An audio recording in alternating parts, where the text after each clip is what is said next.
Hey everyone, welcome to the Commissioners Clubhouse and the LCC Network. We're your hosts Patrick and Jameson here for Week 6, the halfway point in the regular season, with a lot to cover this evening. What's up, Jameson? Hey, yeah, I'm excited. This is the half point season. We're starting to kind of see what teams are made of, and we've got some in this episode. We've got some recap of last week, like we've always got. We got some injury updates that we should look over before the Thursday night games. We've got some before the deadline, so players that you should trade for or trade away before the deadline on Thursday, and then of course we got our ballers and followers segment, which we've shortened today to try to get a little more info on some of the other stuff. And we're switching this week to just an IDP baller and follower. So just defensive players, since we're trying to, kind of focus on a little bit more. And then we'll be able to go on from there. But we got a good show today.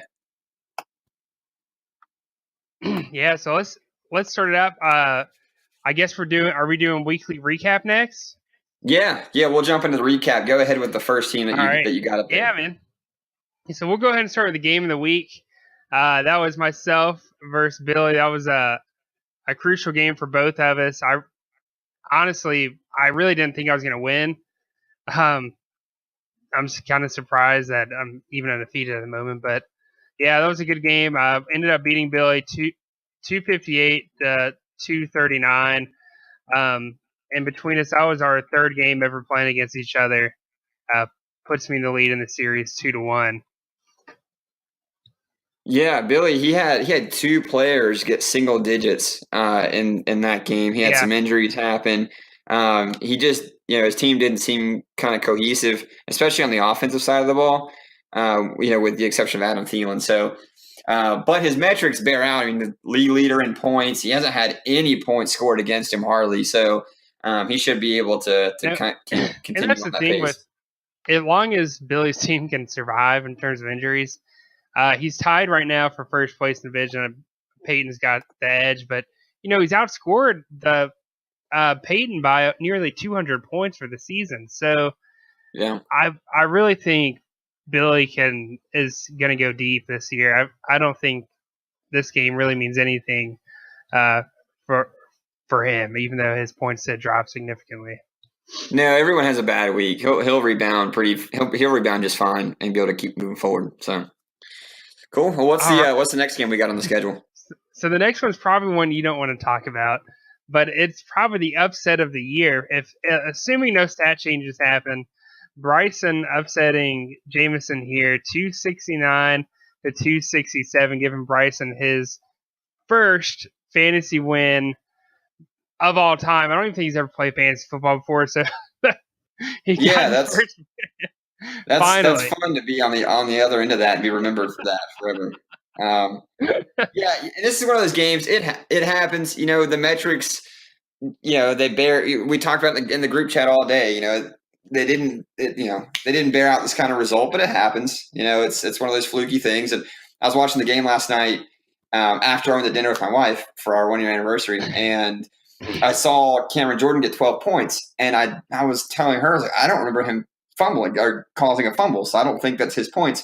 And so I was kind of stressing out about it. And then when I woke up, the points had changed, and I had lost the game. But who knows? Maybe I'll get lucky, like on a stat change, like I did last year against Cameron or something. And we'll see what happens. But congrats to Bryce on the first win, and we'll see what else he can do this season. Next up was definitely one that will probably decide the outcome of their division. Jade beating Mike pretty significantly, 325 to 202 points. That was probably the beatdown of the week, if I'm not mistaken. Jade now is 2-0 against Mike and 3-0 in the division, so he is firmly in control right now. Mike's if he wants to outpass Jade, he's gonna have to just start winning and hope Jade starts losing, which I mean it is possible, but we'll see how that goes. Yeah, it's possible. The numbers for Jade right now are pretty heavily in his favor. I think he's going to regress as the season goes on, especially points against him, no doubt.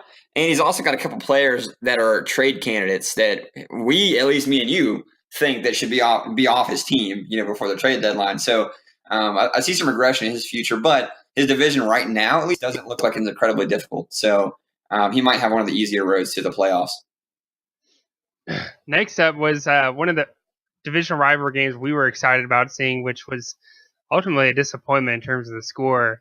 Cameron ended up winning 349 to 252, giving Cameron his second win of the year, putting him a game behind in the division. He now has actually he swept Peyton for the year, so Peyton really has to watch out and just pray that he can keep a game ahead of Cameron. Otherwise, Cameron will possibly be first in the division, depending on how game 2 between Billy and Cameron goes later in the year. Yeah, Cameron, I mean, this is just a matter of time. Cameron's going to be just fine. Lots of points for, lots of points against. It's going to, go back the other way. He'll be just fine. No need to concern, no cause for concern right now. Peyton's been a little bit disappointing considering all the young talent he has on his team. But again, it's week 6, so it's still pretty early. But yeah, we'll see what happens. So this was, my opinion, this was the week of the haves and the have-nots because all of these games are really blowouts. The next one was Isaac versus my dad, Buck Your Mother versus Eastside Brawlers. The score for that was 354 to 201. That's a 153 point differential between the two teams. That puts Isaac 4-2 in the overall series between them. And puts him in a spot where he's split with my dad in the division on head-to-head wins. So Isaac's right back in this thing. In fact, he's second in the division now, only 3 games behind myself. Yeah, he had a really big week. He appears to be turning a corner, so we'll see. And your dad just doesn't seem to be able to get his footing under him this year. Hasn't scored a lot of points. He's been very meh. I mean, if there's a team in the conference I forget about, I think it's this team. Because it's just kind of just so middle of the road. There's not a whole lot going on that I think about either way, So I think, Isaac appears to have turned a corner, so we'll see how it goes. But he did have a lot of big weeks, or he had a big week from a lot of players. So next up is the last game of the conference. It was Tyler Protect the Booty versus Game of Jones. That is Kyle. Tyler ended up winning this game 278 to 213, which is a 65 point differential. That is Kyle's 4th game in a row losing. It's a 4-game losing streak. Tyler is on a 3-game winning streak, now first in the division, and the first time he's been first in the division since I think literally a year ago exactly from now was the last time he was well, I take that back. He led all the way up to like week 10 last year, and right. I passed him for the division. Yeah. Right. He led still, for 10 weeks last year. First time this year he's been first in the division, so I know Tyler's definitely happy about that. With Bryson helping him a little bit getting there. Yeah. There's a lot of stuff that's kind of gone right for him, but his team looks pretty good. He's behind that, Mahomes, which I recommended that he picked up. So now I'm kind of feeling the burn from that. But he's in the division by. What's separating Tyler from becoming what like holding his position in the division is his efficiency is below 80%, but the man could have put up a possible points total of 1,802 points versus the 1,400 that he's got now. Tyler's just got to keep getting highest. Yeah, he has the highest points possible in the entire league. So if he had been 100% efficient, he would be 1,809 or something like that, which is unreal. So yeah, if he can turn that corner, he'll be in good shape. So next up, we had Secure the Pound versus Mr. 300. That was a shellacking in itself as well. Colby ended up winning that game 248-171, putting Colby up there, competing with Cody now, basically tied for first in the division at 4-1. This is looking like the best division again in fantasy football, and it probably will remain that way if things stay on track. Yeah, not a lot of surprise here. Colby's been a good player for a long time, and I think this is kind of what we all thought was coming this week. So next up, this game, it was probably a little bit closer. Cody ended up beating Mafali. No, sorry, other way around. Actually, Mafali got the upset, winning 312-262. That's actually his first win ever against Cody in their 6-game history against each other. That's his first win. He's now 1-5 against Cody. I'm sure he's going to hold that over Cody for a while too, especially if he's able to surpass him in the division. That's a big if though, with the way Cody's been performing this year. Yeah, Cody he got dinged bad. Brandon Cooks went out with the injury. He kept Darius Leonard in the lineup even though he was not playing on Thursday night. So he had 2 players get 0, and he lost by about 50 points. So had he started some of his other players, he probably could have easily won this game. So that one, a little bit on Cody, a little bit of bad luck, so what can you do? Next up was probably the most unenthusiastic and probably the least followed game of the week was Michael versus Matt.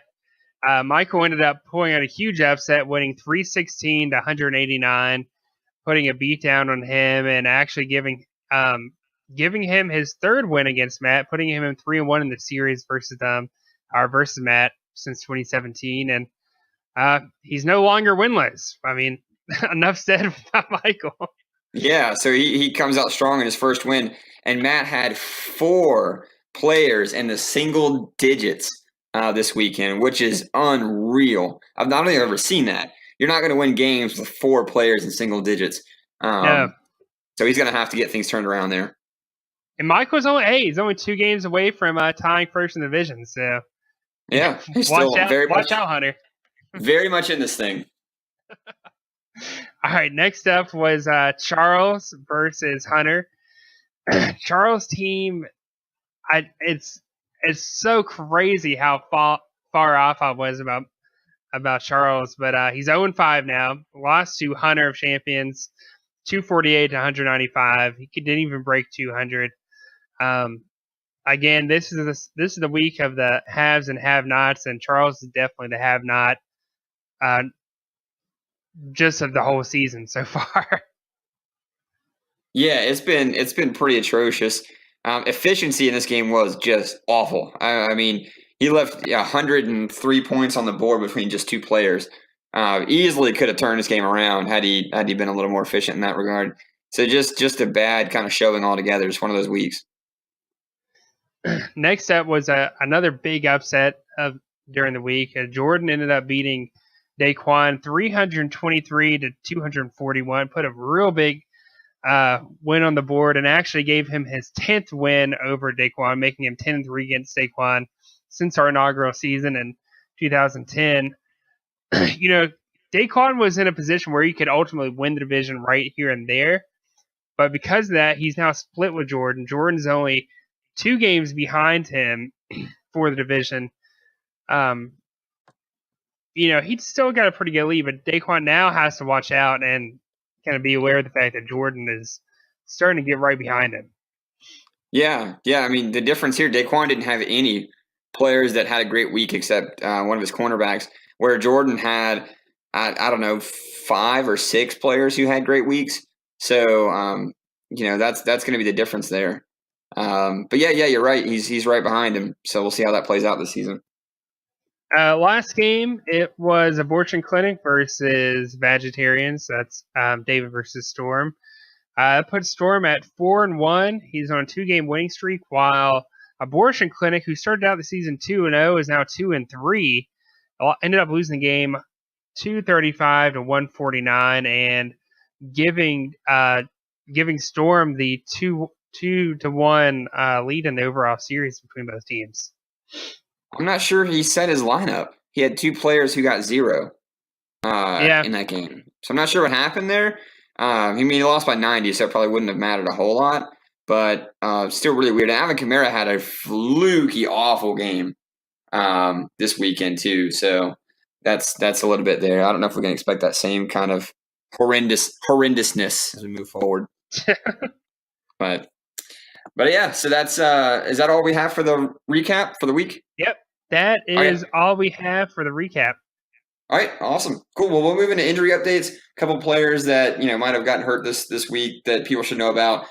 Brandon Cooks suffered a concussion. In fact, Cooper Kupp and Brandon Cooks suffered concussions for the Rams this week. They're both going through protocol. If they're ruled out, this is really, really good news for Robert Woods and Todd Gurley owners, I think. Oh yeah, for sure. Maybe not as much for Jared Goff, especially since they're playing Denver. Denver's defense hasn't been awesome, but it's been good enough, and they might lean more on Gurley if they don't have Cooper Kupp and Brandon Cooks in this game. Yeah. So that's something to monitor. On the offense, we've also got Matt Breida in San Francisco. Probably not a main starter in the league, so it's probably not that big of a deal.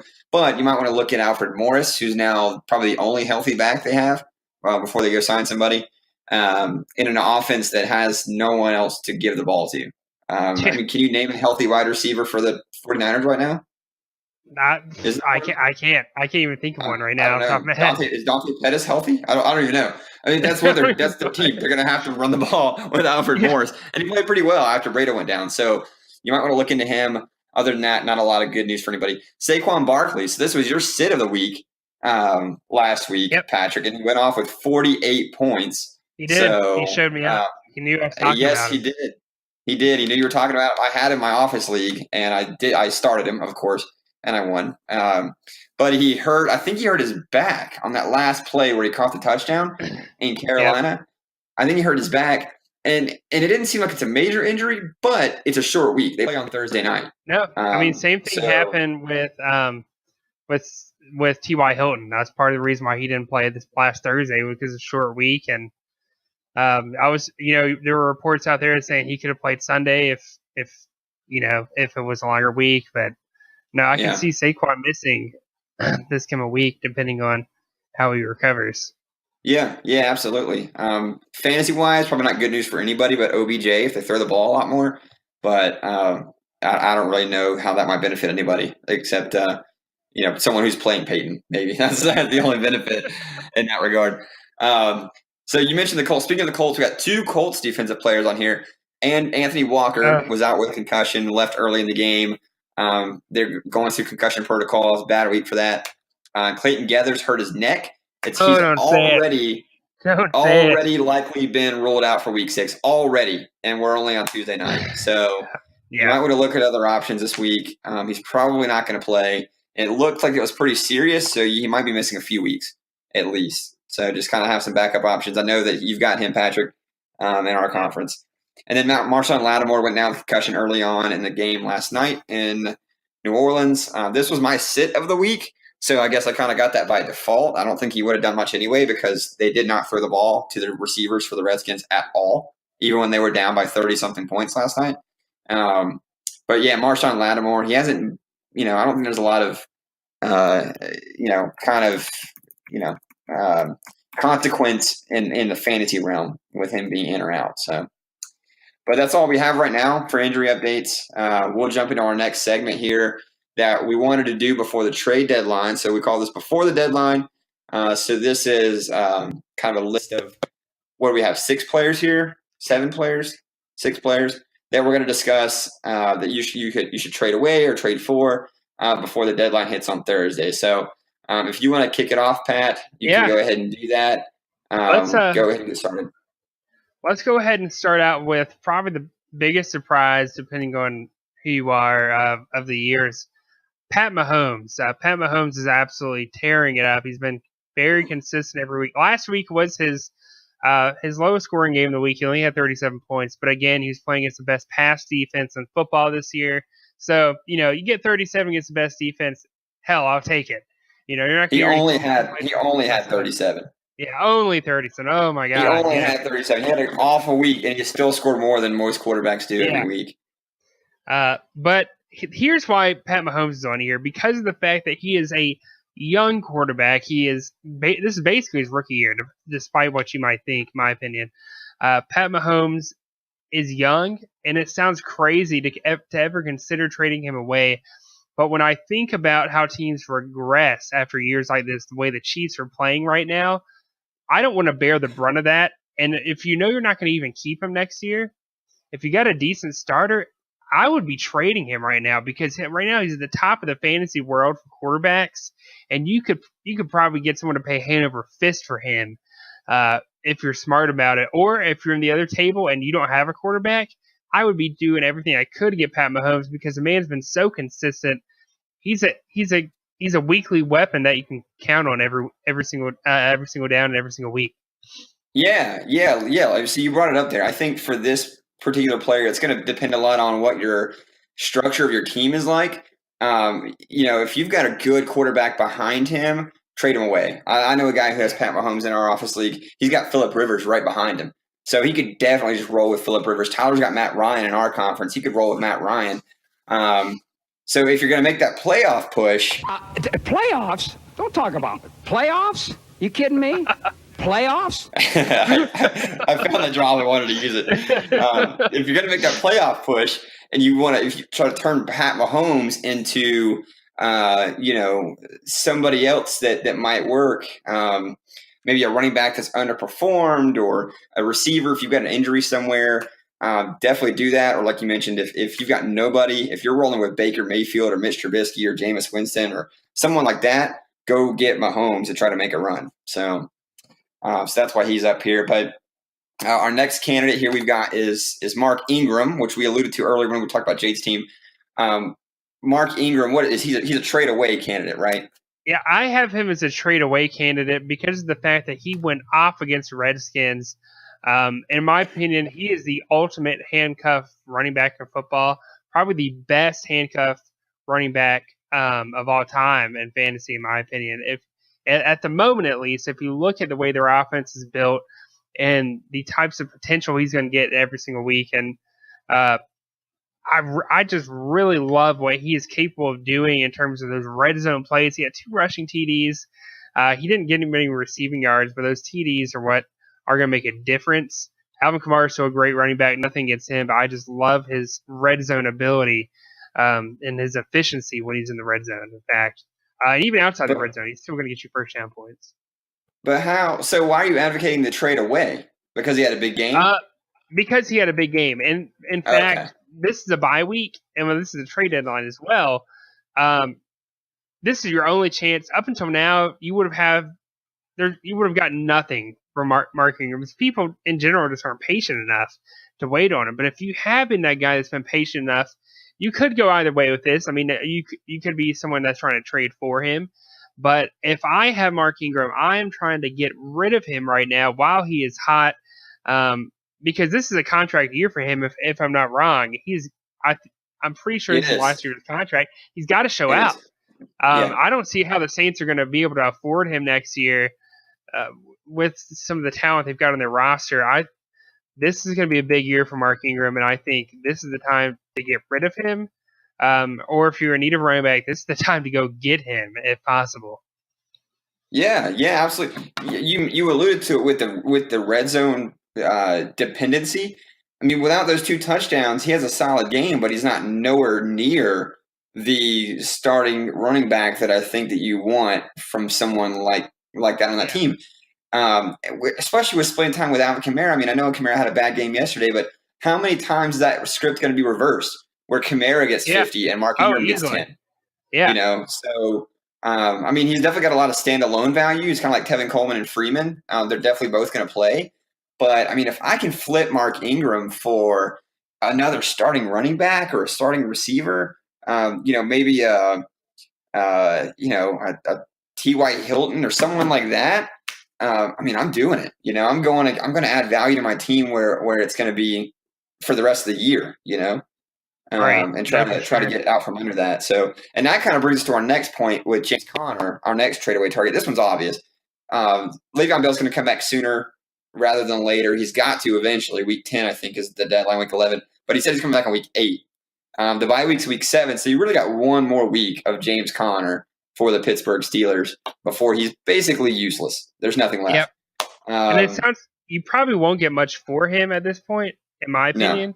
No. But something is better than nothing, considering the fact that he's going to be irrelevant here shortly. I mean, I would just be trying to get, maybe like a first round waiver pick next year, or maybe, get another defensive player if I need one, or maybe I don't know anything. But James Conner, like you said, Jameson, he's at the end of the season for himself. I mean, he's not going to do anything. This is it. You won't get a lot. I don't think you'll get a lot for him. I don't even think you can get a first round waiver pick for him.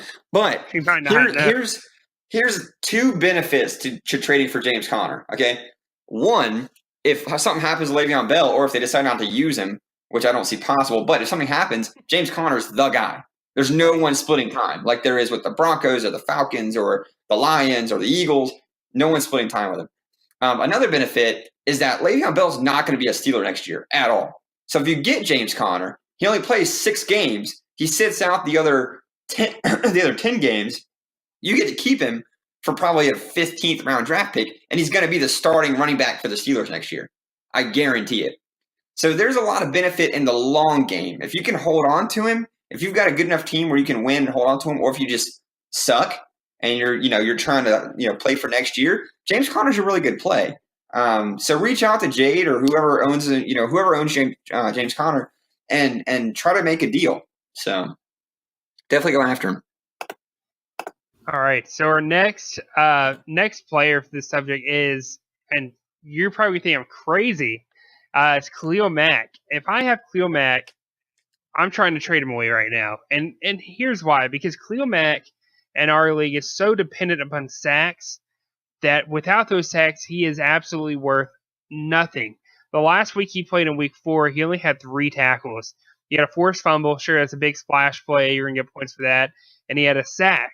Week before that, he had 2 sacks. I mean, he's had a sack every game, but he's played against some of the crappier offensive lines in the league. He's played against the Seahawks, played against Cardinals. The Bucs and Packers have pretty good offensive lines, but they're not great.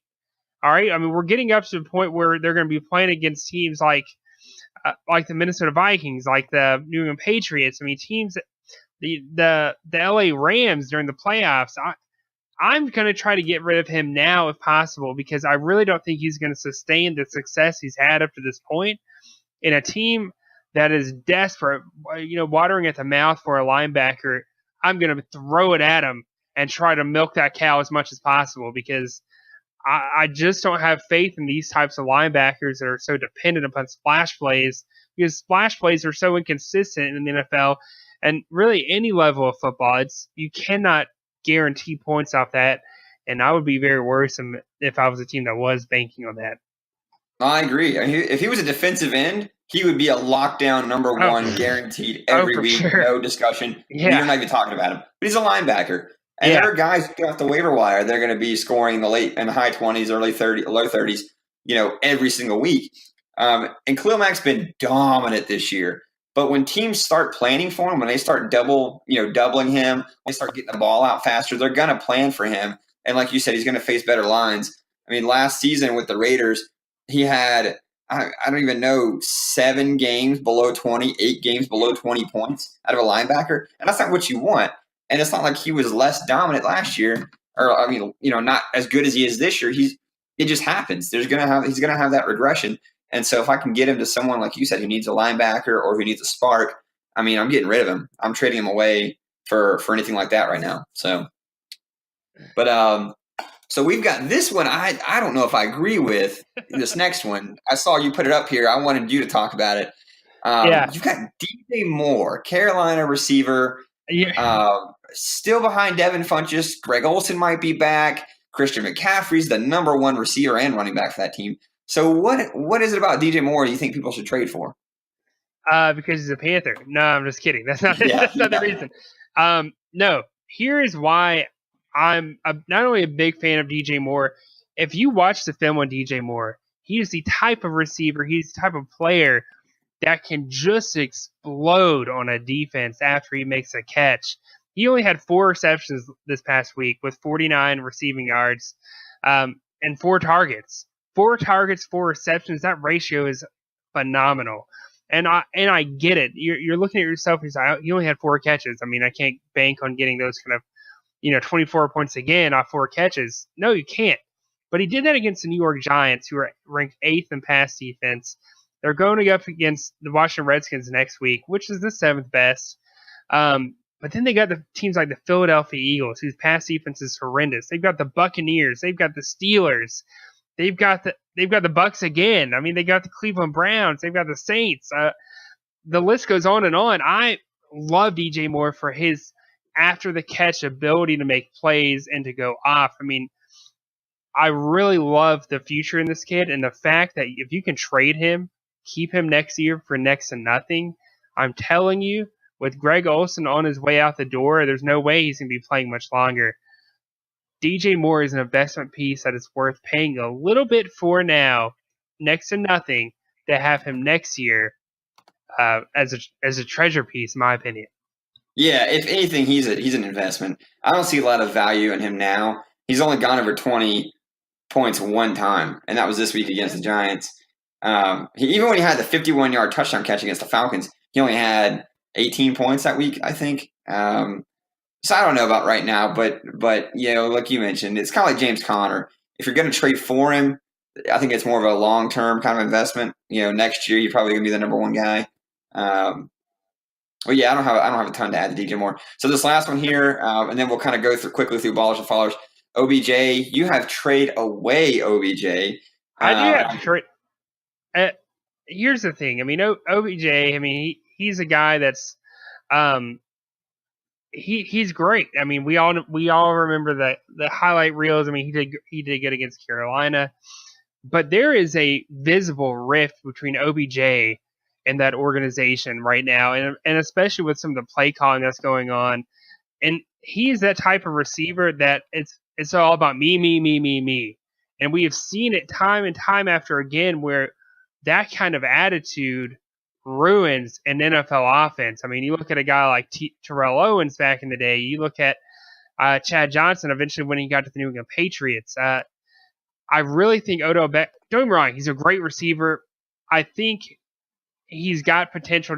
He'll be a top 5 receiver this year, but I don't see the sustainability of that. Eli Manning doesn't have much more left in the door, and I don't think they could bring in anyone that's going to really. You're going to see the fruition of keeping Odell Beckham next year. I just think that you're going to overpay for him long term, whereas you can trade him now and get pretty much anything you want for him, and probably get the better end of the deal. I mean, it's tough to advocate for trading him. I mean, he just re-signed his contract, so I think he's locked in there a long time.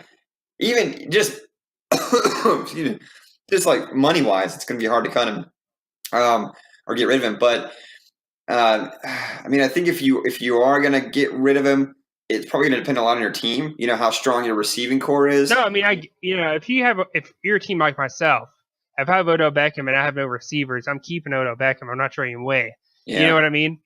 You've got to get something good. 12th. The man is 12th right now receiving for points for receivers. I mean, so he's a low end number 1 receiver. Are you kidding me? I mean, you've got a guy like you've got Stephon Diggs Kenny Galladay, for God's sakes, is beating him out right now in points. I get it. He had 50 against the Panthers, but we all know the Panthers secondary is garbage. So don't trust me. If after that 50-point performance, you can get anything for him right now. And if I'm trying to sell him, if I can, for something good. Yeah, I mean, if you can get a lot for him, I'm on board. I just don't know how much someone would give. I don't know. I'd love to hear whoever has OBJ. I think is it Billy?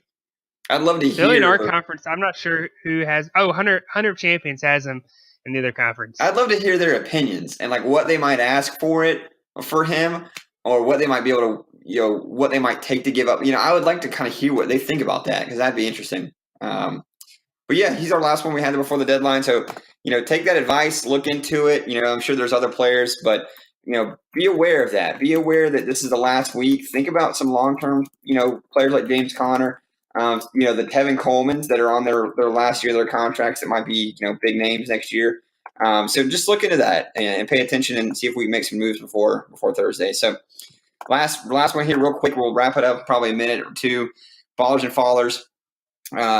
So we this week we put it down to just defensive players, 3 of them, and each 3 ballers, 3 fallers, because there's a lot of offensive news out there, offensive players news. So we want to focus a little bit on the defense. So we're going to start out with the ballers. That's our crowd celebrating. So we've got yeah, they're pumped. They're pumped. We're pumped. We're all ready to go. So we've got Glover Quinn, safety for the Lions, 53 fantasy points last week, his best week by far, probably 20 points or so, 25 points or so. playing against the Packers, who threw the ball the entire game. So I don't know if he'll repeat that, but he's definitely in a good secondary. And he's been solid all season, so look for that to continue. Buda Baker, 71 points. And you know what's amazing about this, Patrick? He did it with tackles. He only had 1 sack. He did this whole 16 tackles against the 49ers this past week. That's what you want to see. It just goes to show you DBs and bad defenses is the route to go. Their Cardinals aren't a bad defense. They're just an awful team whose defense is on the field all the time. The defense is actually pretty solid, but that's what you want to see. 71 from tackles, not from interceptions or weird fumbles or anything like that. And you got DeMonte Casey, who was my defensive start of the week. So a little bit of celebration. Where are the girls? I can bring the girls back for a second. Let's see. All right. A little bit of celebration. I said fire up against that Steelers defense. He got a pick and he had a couple tackles. So he had a really good week. And so now on the other end of that, we've got some of our fallers. Would you please not do anything awful for 5 seconds? So these are the – I found that drop over the weekend. I wanted to put that one in there too. These are some of the followers. We got LaMarcus Joyner for the Rams. God, 9 points. What a bust, man. And against a team that threw the entire game. So I don't know how that happened. That's what 1 tackle and a couple assists. Like, I could do that, I think, if I just tripped a guy. Yeah. So that was a bust. Peyton ended up cutting him, so apparently Peyton thought the same thing in our conference. For real? So, and then we had J.J. Watt. So we got that old man J.J. Watt. I'm a man. I'm 40. So he's not 40, but he's not 40, but he looked 40 last year for sure. Yeah. So 18 points, and that's not atrocious, but for a man who's had over 60 points twice this season, 18 is nothing. And it ended up leading to defeat. Had he had 40, Billy probably would have beat you. And I'm not sure who has him in the other conference. Daquan, I think. So J.J. Watt underperformed, but we'll talk about him on the next segment. I actually like him this week. And then we got DeMarcus Lawrence, 1 point the entire game against the Texans. That's an assist. That is pathetic. I mean, anyone can get an assist. Let me tell you how an assist happens. The mascot goes on the field dancing with the cheerleaders, trips over an offensive lineman, falls on top of the running back, who's been on the ground for 5 minutes because he tore an ACL. He gets an assist.